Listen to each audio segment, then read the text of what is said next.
প্রচণ্ড গরম পড়ছিল এই কয়দিন, মনে হচ্ছিল জান বের হয়ে যাবে, যদিও জান বের হয়নি। আর আজকে সকাল সকাল বৃষ্টি শুরু হওয়ার পরে মনে করেছিলাম যে একটু গরম কমবে, কিন্তু বৃষ্টি পড়ার পরেও একটু গরম কমেনি। আর বৃষ্টি পড়লে আমাদের কি মনে হয় সবাই বলেন তো? খিচুড়ি খেতে ইচ্ছে হয়। তো শীতকালে আমি একজন ভালোবাসার মানুষকে খিচুড়ি রান্না করে দিয়েছিলাম, সবজি খিচুড়ি। তো কি দিয়েছি সেটা বড় কথা না, ভালোবাসা দিয়েছিলাম সেটা হচ্ছে বড় কথা। তো সেই খিচুড়ির কথা মনে করে আজকে ভাবলাম সেই ভিডিওটি আমার পেজে ক্যানভাসবাসীদের জন্য নিয়ে আসি। এই যে শীতকালীন সবজি, পেঁয়াজকলি, বাঁধাকপি, নতুন আলু, ফুলকপি, গাজর, শিম সব কিছু মিলিয়ে আমি যে খিচুড়িটা করেছিলাম সেটার স্বাদ কিন্তু এখনও আমার মনে আছে, যদিও আমি রান্না খারাপ করি না।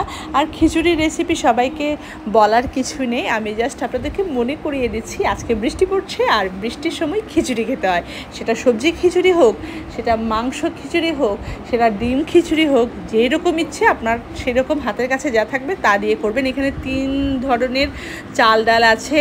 পোলাওয়ের চাল নিয়েছিলাম, আবার ভাতের চাল। আমরা যেহেতু আতপ চাল খাই, চট্টগ্রামের মানুষ, তো আতপ চাল, পোলাওয়ের চাল, মুগ ডাল আর হচ্ছে মসুর ডাল, 3 রকমের চাল মিলিয়ে আমি সেদিন খিচুড়িটা রান্না করেছিলাম। এত টেস্টি হয়েছে, আমার তো এখনই মনে করলে জিভে চলে আসে। আমি কিন্তু খাওয়া নিয়ে খুব বেশি প্যারা দিই না, যা ভালো হয় আমার খেতে ভালো লাগে, আমার সব কিছুই ভালো লাগে। তো এই সবজি খিচুড়িটা আমি চুলায় বসিয়ে দিয়েছিলাম। এই যে 1 হাঁড়ি খিচুড়ি হয়ে গেছে। রান্নার ভিডিও করিনি, কারণ রান্নার তো সবাই ইউটিউবে, ফেসবুক পেজে সবাই দেখেন ধোঁয়া উঠছে, আর সবজি খিচুড়িটা আমার দিকে তাকিয়ে আছে, আপনারাও দেখছেন। বলেন তো এখন কি মনে মনে আপনার মনে হচ্ছে বা কি ভাবছেন আপনি?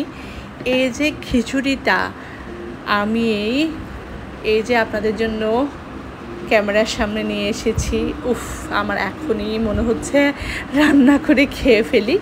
তো এই খিচুড়িটা আমি এখন বক্সে করব, বক্সে করে আমি সেই ভালোবাসার মানুষকে দিব। আর সেদিন খিচুড়ির সাথে আমি কিন্তু বেগুন ভাজা করেছিলাম, আর করেছিলাম কিন্তু সাথে সবজি খিচুড়ি হলেও ডিম ভাজা, বেগুন ভাজা হলে তো আরও মজা বেড়ে যায় দ্বিগুণ। তো এই যে আমি বক্সে করে তাদেরকে পাঠানোর সময় কি দিচ্ছি দেখেন। বেগুন ভাজি দিলাম দুইটাতে, এরপরে ডিম ভাজি করেছিলাম, পেঁয়াজ কলি, কাঁচামরিচ কুচি, পেঁয়াজ পাতা, ধনে পাতা সব কিছু দিয়ে আমি ডিম ভাজি করেছিলাম। সেই ডিম ভাজিও সুন্দর করে বক্স করছি। এগুলো শুধু খাবারের বক্স না, এই খাবারের সাথে ভালোবাসা আছে, মায়া আছে, মমতা আছে, একটুখানি কষ্ট আছে, যে কষ্টটাতে ভালোবাসাটা প্রকাশ হয়। তো আমি সেটা সুন্দর করে বক্সে করে খিচুড়ি মাধ্যমে ভালোবাসা পাঠাচ্ছি। সে ভালোবাসা পাঠিয়েছিলাম, খুব খুশি হয়েছি। এবার ভালোবাসা পাঠানোর পরে আমি নিজে খেতে বসেছিলাম। এখানে ডিম ভাজি আর বেগুন ভাজি, এই যে দেখেন খিচুড়ি থেকে গরম গরম ধোঁয়া উঠছে, এই ধোঁয়াতে তো অর্ধেক পেট ভরে যাচ্ছে। আমি যখন খেতে বসেছিলাম তখন আপনাদের জন্য ভিডিও করেছিলাম যে দেখেন কি মজার খিচুড়ি। আমি বেগুন ভাজিটা একটু মাখিয়ে নিলাম, আর একটু করে ডিম দিলাম। মাখানোর পরে সেটা যখন মুখে দিলাম মনে হচ্ছে স্বর্গসুখ। খাওয়ার জন্য বিলাসিতা না, খেতে পারলে হলো। সেই খাওয়াটা সবার জন্য জুটে আল্লাহর দয়ায়।